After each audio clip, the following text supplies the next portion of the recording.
Some weapons are so threatening that entire defense networks are built just to counter them. For more than 2 decades, China and Russia have poured resources into layered air defenses with a single objective in mind: stop the next American stealth bomber before it ever reaches its target. Radar networks were expanded, missile systems multiplied, sensor coverage stretched across thousands of miles, all designed to close the gaps that once allowed bombers to pass through untouched. The United States Air Force is now responding with a wager of more than $100 billion, not on aircraft carriers, not on missile shields, but on a single aircraft built to operate where every other platform would be detected, tracked, and destroyed. That aircraft is the B-21 Raider. The Raider is engineered to penetrate the most heavily defended airspace on Earth. Airspace protected by layered radar, long-range surface-to-air missiles, passive sensors, and integrated command networks designed specifically to defeat aircraft like the B-2 Spirit.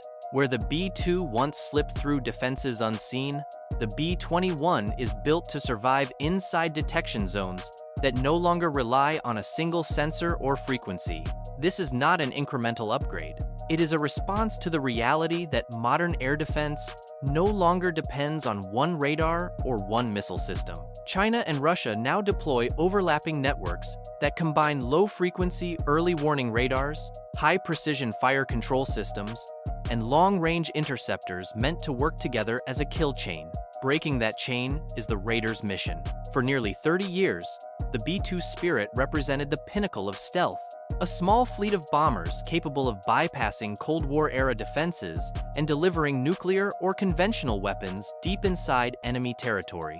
But it was built for a different world, a world of 1980s radar, limited sensor fusion, and slower response times. Only 21 B-2 bombers were ever produced, each costing more than $2 billion. Maintenance is intensive. Survivability against modern multispectral defenses is increasingly uncertain. The rest of the bomber fleet offers even fewer options. The B-1 Lancer sacrificed stealth long ago. The B-52 Stratofortress remains invaluable for standoff strikes, but cannot survive inside contested airspace. The Air Force faced a stark choice: spend tens of billions extending aging platforms that were never designed for today's threats, or build a new bomber from the ground up for great power competition. The B-21 Raider is the result of that decision. It is designed to operate against Chinese anti-access and area denial networks in the Pacific, and against Russian integrated air defenses built around systems like the S-400 and S-500. It is meant to function in environments where air superiority cannot be assumed and where detection does not immediately mean destruction. Unlike the B-2, the Raider is not intended to be rare. The Air Force plans to build at least 100 aircraft, possibly more, creating a fleet large enough to sustain global operations over decades. That scale matters as much as stealth. It allows persistence, resilience, and the ability to absorb losses while maintaining deterrence. The deeper question is not whether the B-21 can fly unseen. It is whether it can operate long enough inside the most hostile airspace on the planet to dismantle the very defenses built to stop it. And if it can, then the balance of air power for the next half-century will be defined not by missiles or fighters, but by a single flying wing that forces entire defense networks to rethink their purpose. The B-21 was designed to defeat all of them. It incorporates all-spectrum stealth, reducing its signature not just against radar, but across infrared, acoustic, and electronic spectrums. This isn't an incremental upgrade, it's a fundamental rethinking of what stealth means in the 2030s, where the B-2 relied on radar-absorbing materials that degraded rapidly and required constant maintenance. The B-21 uses more durable coatings and a modular design that simplifies repairs. Maintenance teams can swap components in hours, not days. And because the aircraft uses an open systems architecture, the Air Force can update sensors, electronic warfare suites, and mission systems continuously without redesigning the airframe. Here's the kicker: anti-stealth radar systems like the JY-27V are immature. They can detect anomalies at long range, but they struggle to generate a targeting quality track. A stealth bomber moving at high subsonic speed, Mach 0.8 or higher, can exploit that gap, using electronic warfare to jam or spoof tracking radars while slipping through engagement envelopes. The B-21 is built to operate in that margin, where detection doesn't guarantee destruction. The B-21 can carry 20,000 pounds of ordnance in its internal weapons bay. That's comparable to the B-2, but the mix of weapons it can employ is what makes it lethal. For nuclear missions, it will carry the AGM-181 long-range standoff missile, a stealthy cruise missile with a range exceeding 1,500 miles that allows the bomber to strike from outside enemy air defense zones. It will also deploy the B-61 Mod 12 precision-guided nuclear bomb and the B-61 Mod 13 bunker buster, giving it the ability to destroy hardened underground command centers. For conventional missions, the B-21 can deliver the entire JDAM family of precision-guided munitions, enabling it to hit dozens of targets in a single sortie. Compare that to the F-35, which has a maximum unrefueled range of 930 miles and carries a fraction of the payload. A single B-21 can deliver the same impact as several F-35s while operating from secure airbases thousands of miles from the front line. But there's one problem nobody's talking about. The B-21 stealth is compromised the moment it links up with a tanker for aerial refueling. Current Air Force tankers like the KC-46 are not stealthy, and their radar signatures light up the sky. If a B-21 needs to refuel in contested airspace, it becomes vulnerable. The Air Force is aware of this limitation, but solving it will require either developing a stealthy tanker, an enormously expensive proposition, or accepting that the B-21's unrefueled range of approximately 2,500 miles limits its operational flexibility in the Pacific.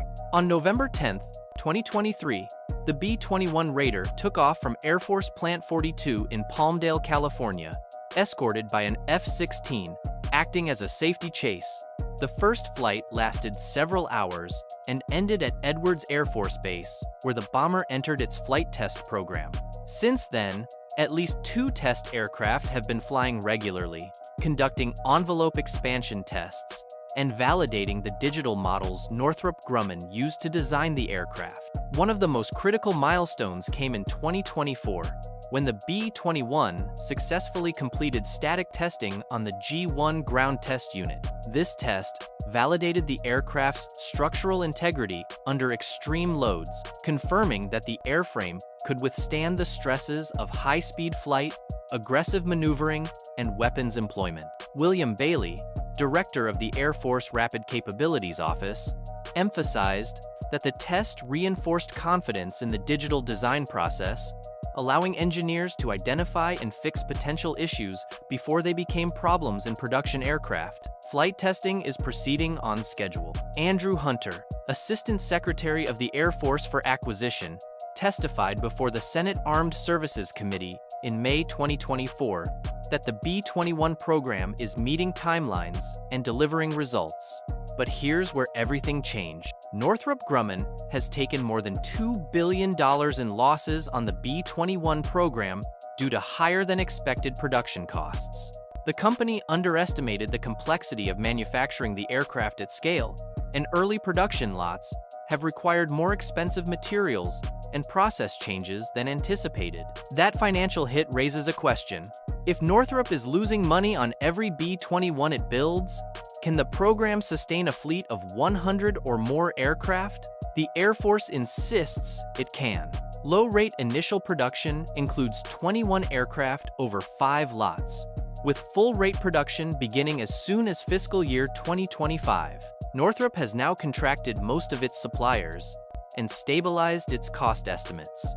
The losses are painful, but they reflect the transition from prototype development to serial production, a transition every major aircraft program endures. The B-21 is not just replacing the B-2, it's reshaping the entire bomber force structure.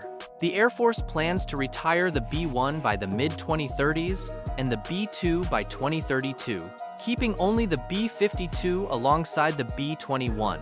Why keep a 70-year-old bomber instead of the supersonic B-1 or the stealthy B-2?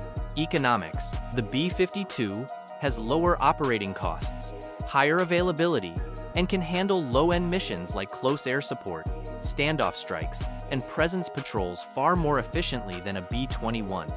The B-21 will handle the high-end fight, penetrating strikes against heavily defended targets, while the B-52 provides mass and flexibility for everything else. What they did next is even more surprising.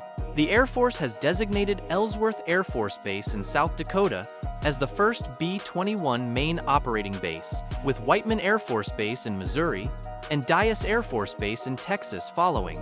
This basing plan prioritizes central locations that can reach global targets with minimal refueling, while keeping the bombers far from coastlines, vulnerable to cruise missile or hypersonic strikes. It's a hedging strategy, acknowledging that the next war may not offer the luxury of forward bases in Allied territory. The answer is yes, but not in the way most people think.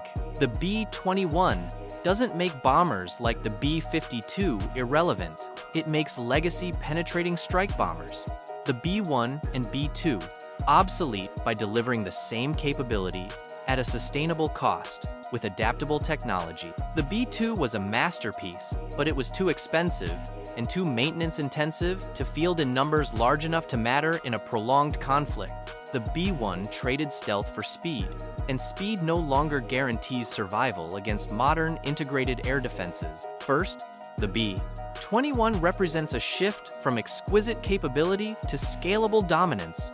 The Air Force is building at least 100 of them, possibly as many as 150, because stealth only matters if you can generate enough sorties to overwhelm an adversary's defenses. The B-2 Spirit was a technological masterpiece, but only 21 were ever built. That meant the United States could never risk losing even a single airframe in combat, limiting how aggressively commanders could deploy them.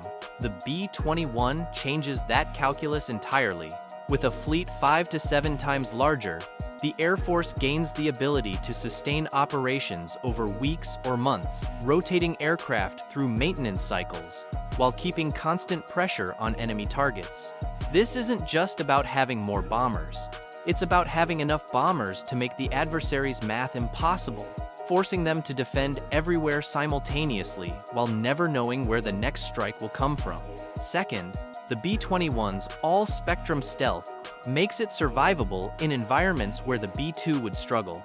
Anti-stealth radar exists, systems like China's JY-27V and Russia's Nebo-M that use low-frequency bands to detect anomalies at long range. But detection is not the same as targeting. These radars sacrifice precision for range, meaning they can tell something is out there, but cannot guide a missile to intercept it.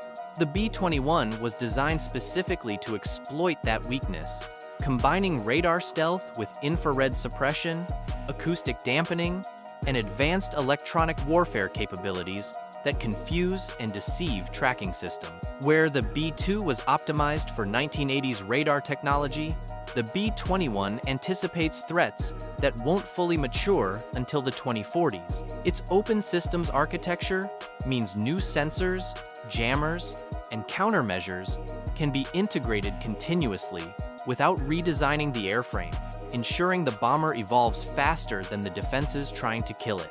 Third, the retirement of the B-1 and B-2 in the early 2030s signals the end of an era and the beginning of a bomber force optimized for great power competition, not counterinsurgency. The B-1 Lancer traded stealth for speed, betting that supersonic dash capability could outrun Soviet interceptors. That worked in the Cold War, but modern integrated air defenses, with overlapping radar coverage and hypersonic interceptors, make speed alone a losing strategy.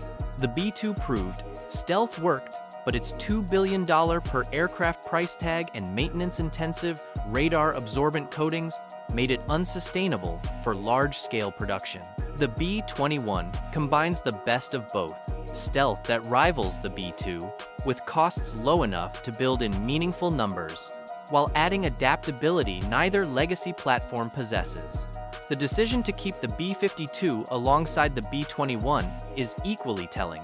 The 70-year-old airframe will handle permissive environments, standoff strikes, and presence missions, freeing the B-21 to focus exclusively on the hardest targets in the most dangerous airspace. The question now isn't whether the B-21 can dominate contested airspace, it's whether the United States can produce them fast enough to maintain a strategic advantage before adversaries close the gap. Northrop Grumman has already absorbed over $2 billion in losses as it scales up manufacturing, with early production lots requiring more expensive materials and processes than anticipated. Low-rate initial production includes 21 aircraft across 5 lots, with full-rate production planned to begin soon. But China's H-20 stealth bomber program is moving forward, and Russia claims its PAC-DA will match or exceed American capabilities. Both programs are years behind schedule and have yet to produce flying prototypes, giving the United States a window to establish dominance. By the time the H-20 reaches initial operational capability, the Air Force could have 20 to 30 B-21s already in service, creating a generational lead in penetrating strike capability. And what happens next, whether China's H-20 becomes a credible competitor or a cautionary tale of overpromised technology, will determine whether American air power retains its edge for another generation. Like, share, and subscribe to stay connected with expert perspectives on the evolving technology landscape.